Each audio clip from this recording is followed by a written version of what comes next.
You again. I can't wait to see what will happen next.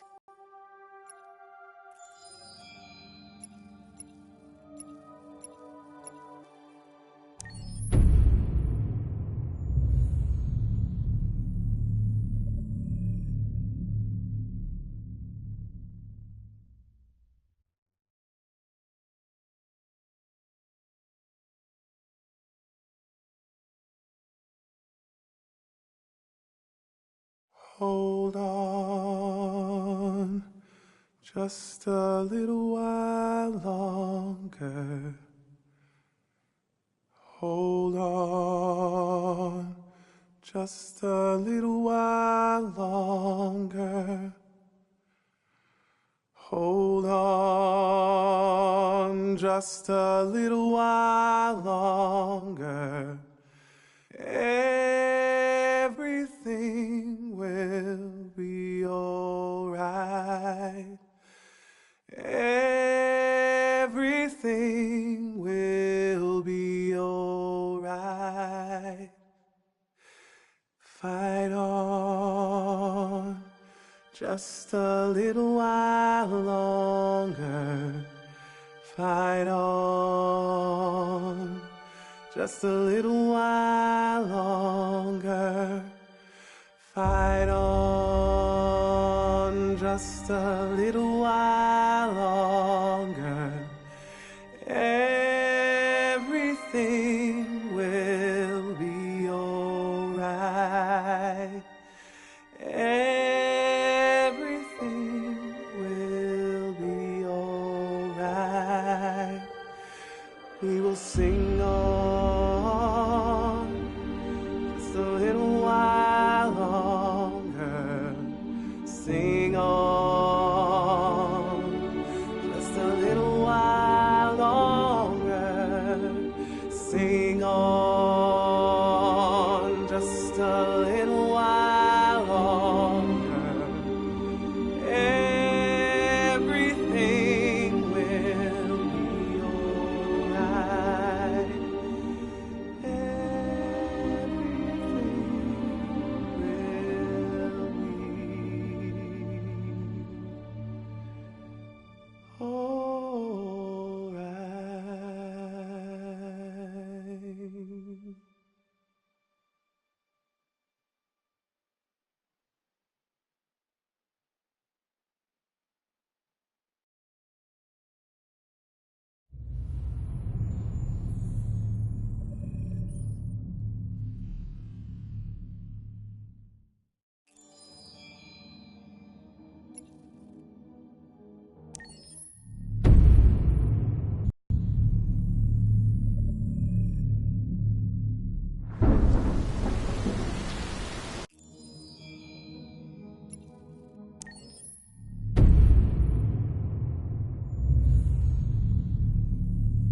In the space of a few years, androids have completely transformed the world in which we live. By letting androids into our homes and factories, the CyberLife company has made them everyday technology. The founder of CyberLife, Elijah Kamsky, is a very discreet man. Despite being the CEO of the highest valued company in the world and being voted Man of the Year by Century Magazine, he remains a mystery for most people. That's why we at KNC are so excited to be here as CyberLife opens its doors for the first time. Elijah Kamsky, could you please tell us where we are? Certainly, and welcome. We're currently in CyberLife's production center in Detroit, where all models are designed and manufactured. More than 10,000 androids come off the production line every day.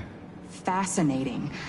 Could you tell us what your goal was when you founded CyberLife? Well, I simply wanted to use technology to carry out all of our most annoying and repetitive tasks, so we'd have more time to enjoy life. I imagine you must have faced many challenges. Yes, there were technical challenges, but the hardest thing was to design an object that we would want to welcome into our homes. We had to imagine a machine in our own image that resembles us in every way, that moves, breathes, blinks like us, but yet is smarter and more capable than any human being. Let me show you around. We're here in Production Unit 4. Could you explain in a few words how the androids are made? Sure. Yeah, it's very simple. We use machines to manufacture machines. The removable parts are assembled on a production line, and then we apply a synthetic skin to the whole body. A human operator checks the cognitive abilities with a pre-established protocol, and finally, the android is conditioned and sent out throughout the country. Here's the result. Say something. Hello. I am a RZ400 model. How can I be of service? You can go now.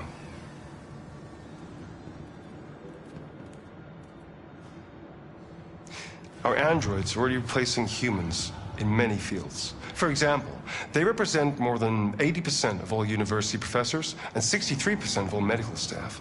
Tomorrow they'll replace our soldiers, and who knows, maybe one day, our leaders, to make the best decisions in humanity's interest. Come on. Replacing humans with machines has led to record unemployment of 28%. What do you think about the situation? Okay. The first steam engines also caused an increase in unemployment. But no one today would imagine turning back the clock. Artificial intelligence makes everyday lives easier. Nothing can stop progress. What's happening here is inevitable. These days, more and more people choose to live with an android rather than another human being. Does this development worry you?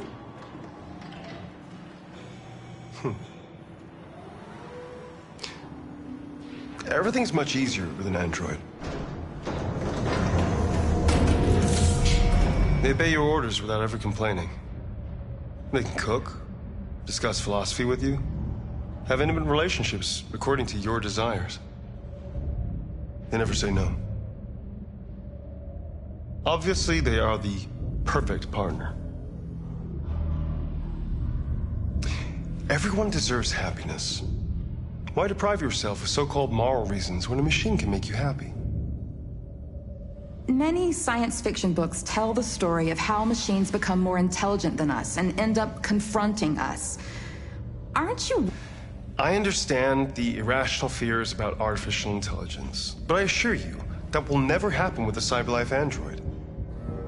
They're designed to obey humans. They're machines. They can't ever develop any sort of desires or form of consciousness. Are you sure? I'm absolutely certain. You can trust me.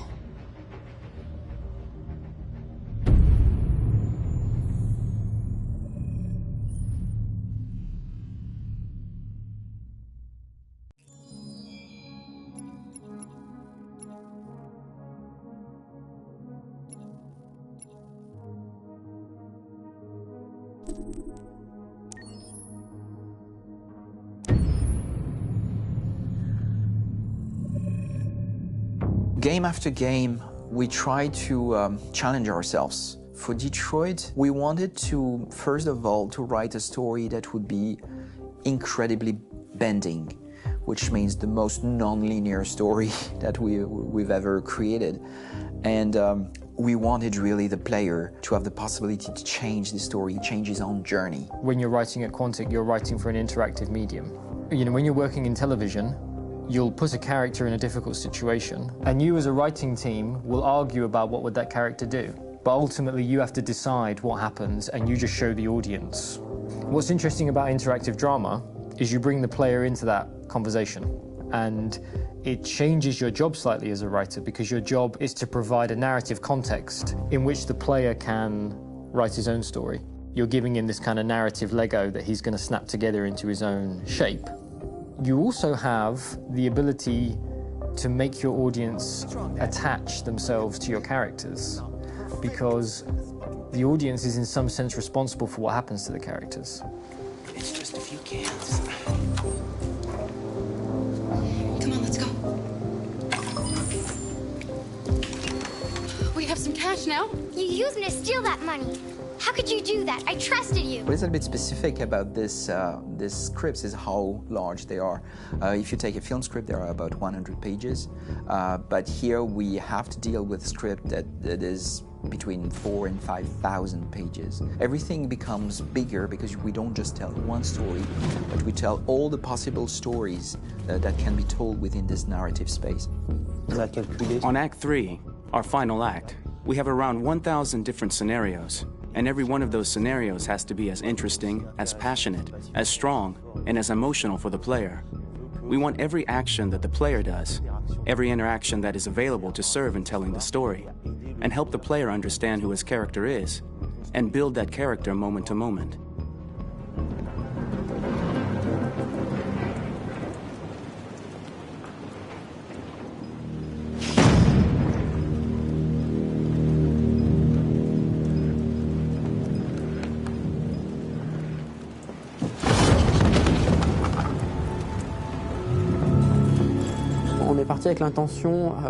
We started with the intention pretty early on that we would never lie to the player. So we implemented a visible tree structure in the game that players can consult during a scene or at the end of it, which shows exactly what they did and what they missed. There are games out there offering world exploration. We offer narrative exploration. You know, keeping control of such a wide and large story is a huge challenge. So same thing when you shoot with actors, because you will need to shoot many different versions of each dialogue, of each scene. For actors, it's a huge, huge challenge. Because of the style of the game, you have so many different ways that the character can go. Every decision, it's what I call kind of choose your own adventure. Like every decision that the player makes, it's going to open up 40 more pages of material and experience that ties in, which means as a performer, you have to try to continue to make things feel real that the player might not ever see, but also that in performance it's not always connected to a previous act. It's grueling, it's hard work, but it's a great team and I enjoy doing it. I was really frustrated, I was, until I got to this point where I kind of was able to step outside of my own experience and even in a lot of ways my own process and be able to step outside of that and okay, this is something new, what do you need? How do I meet you there? How do I give you what you need and still feel like I'm doing what's right? And once I did that, then all of a sudden it got really fun. It was much freer and having to approach it in a new way and think about the player and think about how it serves them and what I'm doing for them or what I'm letting them into. It's really, I think, helped me grow in general. Remember, there's nothing on the left, that's all, so it's probably all there. And then make her come first, close, but I think you would go first to check that it's safe. Okay, sure.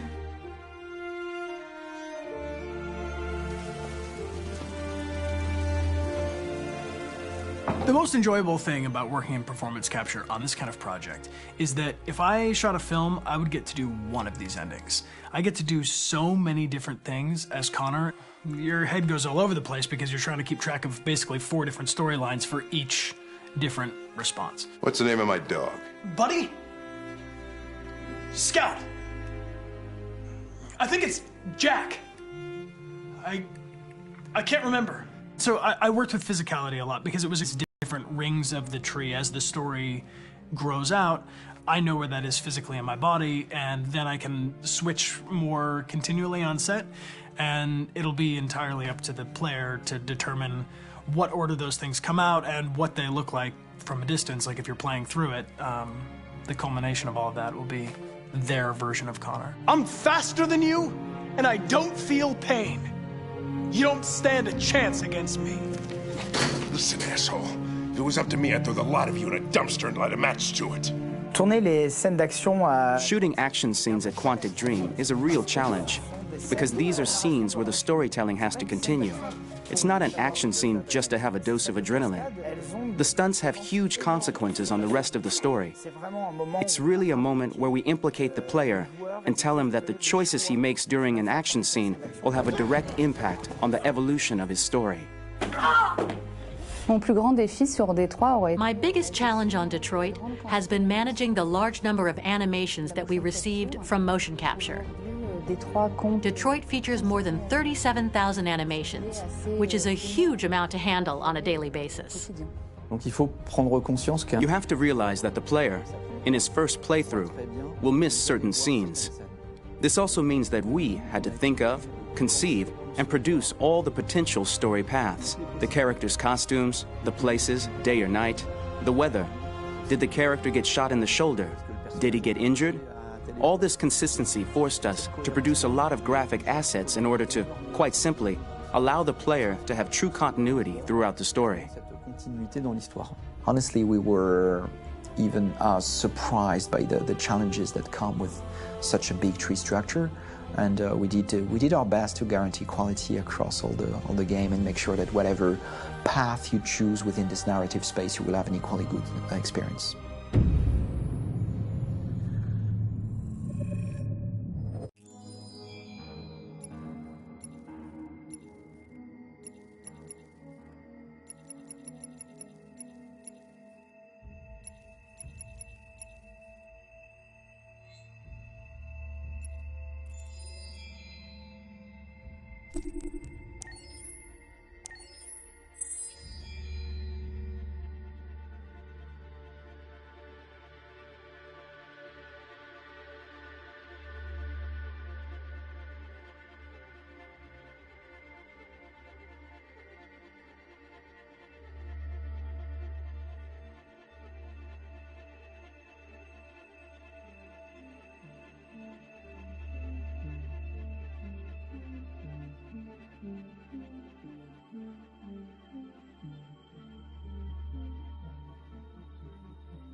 A checkpoint.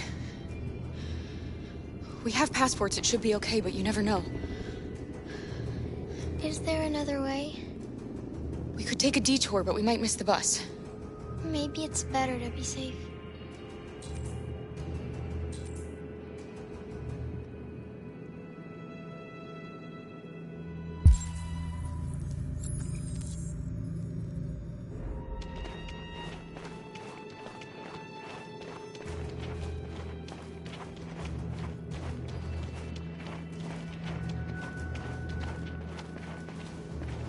Whatever happens, don't panic, okay? Just stay calm. ID, please.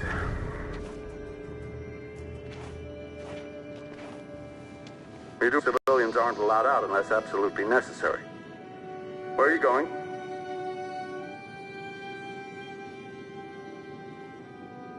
A curfew? No. We didn't know. You all right, little girl? She's trembling. Something wrong? She's sick. A bad flu. Sorry, miss, but we gotta be careful. There are deviants around and our guys are nervous. You should hurry on home. Thanks.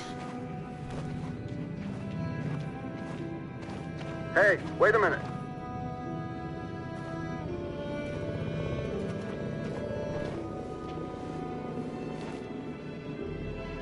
You dropped this. Thank you. You're welcome.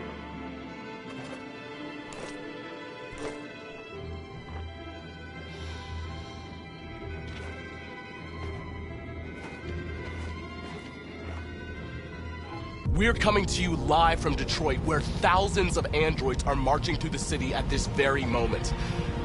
The leader of the deviants, the one they call Marcus, is at the head of the march.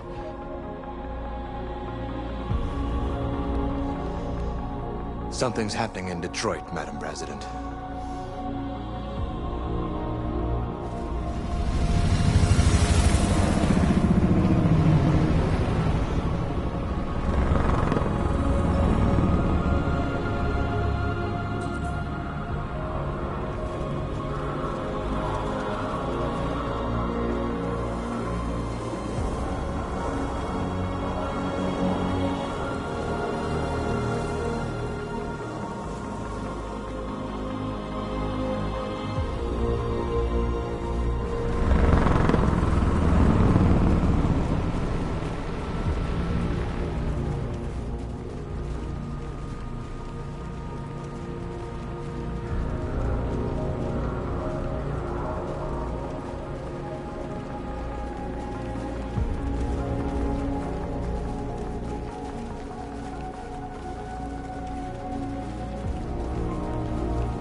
Here we are, the moment of truth.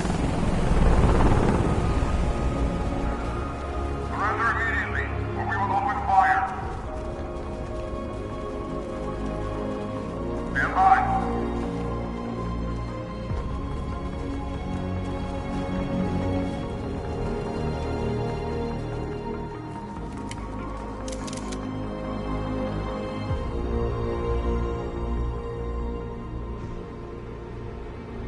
We don't want confrontation. We are protesting peacefully. I repeat, surrender now, or we will open fire.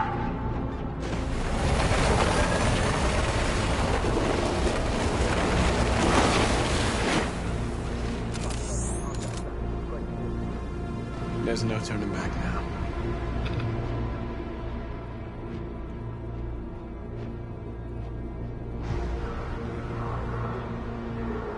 This is genocide.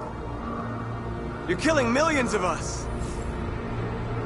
We demand the immediate liberation of all androids detained in camps. We're not leaving until you let our people go.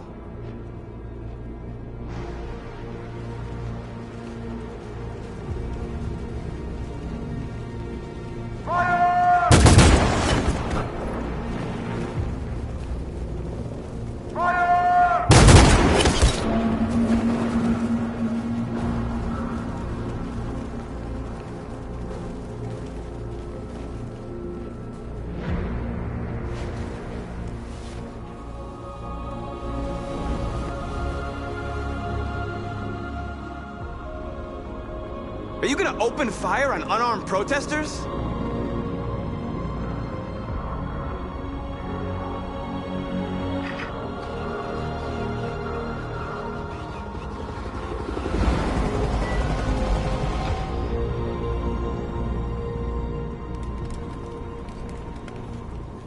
All teams, hold your fire.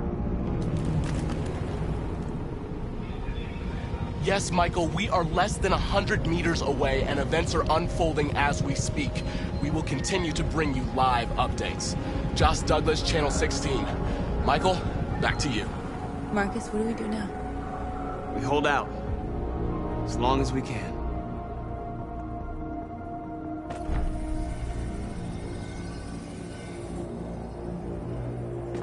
Stay sharp.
Shit!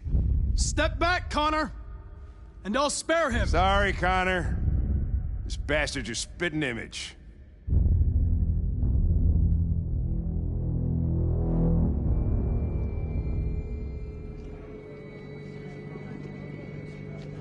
The bus terminal.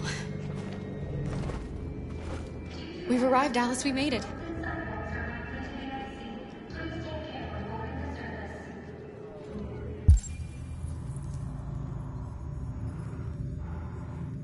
The last bus for the border is full. Ticket-holding passengers only. All departures are suspended until further notice.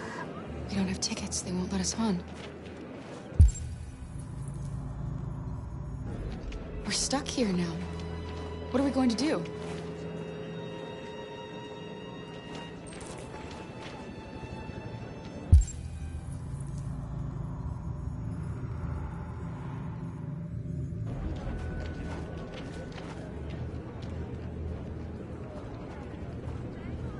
I think Oliver likes you. Please don't move. Is she yours? Yes. She's adorable.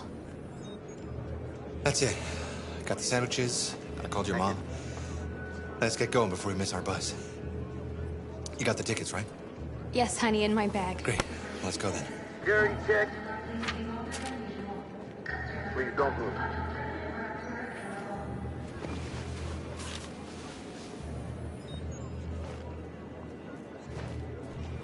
Thank you.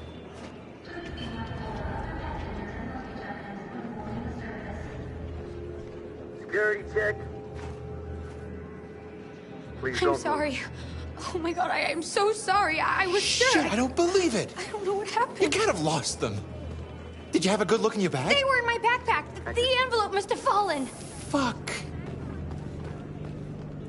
Excuse me, you didn't happen to see a blue envelope somewhere, did you? It has our bus tickets in it and... Oh, never mind.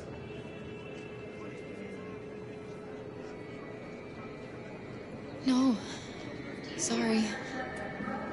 What are we gonna do? We can't stay here. We have to find a safe place for Oliver. I'm so sorry, honey. I Come don't on, know what Alice. happened. They were right here in my bag.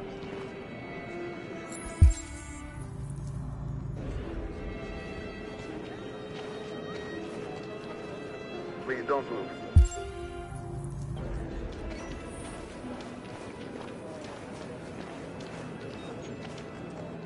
Got your tickets? Yes, here they are. Okay, go ahead.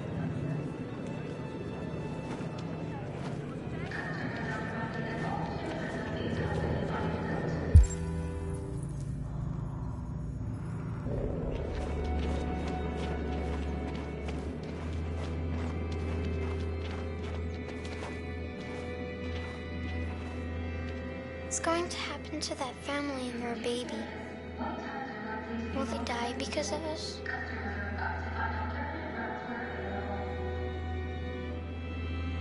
No. No, of course not. Please be mindful of other passengers and luggage items when boarding the service.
We've got to finish the barricade. Come on, help me.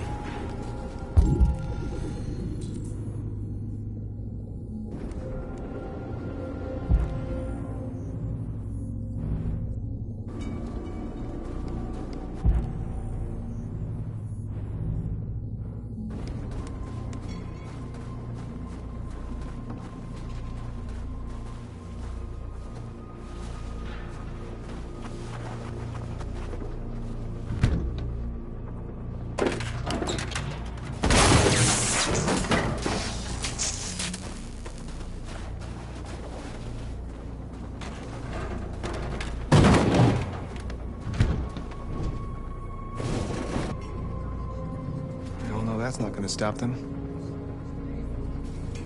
Just hope it buys us some time. I know it was not an easy decision to make, but I'm sure we're doing the right thing.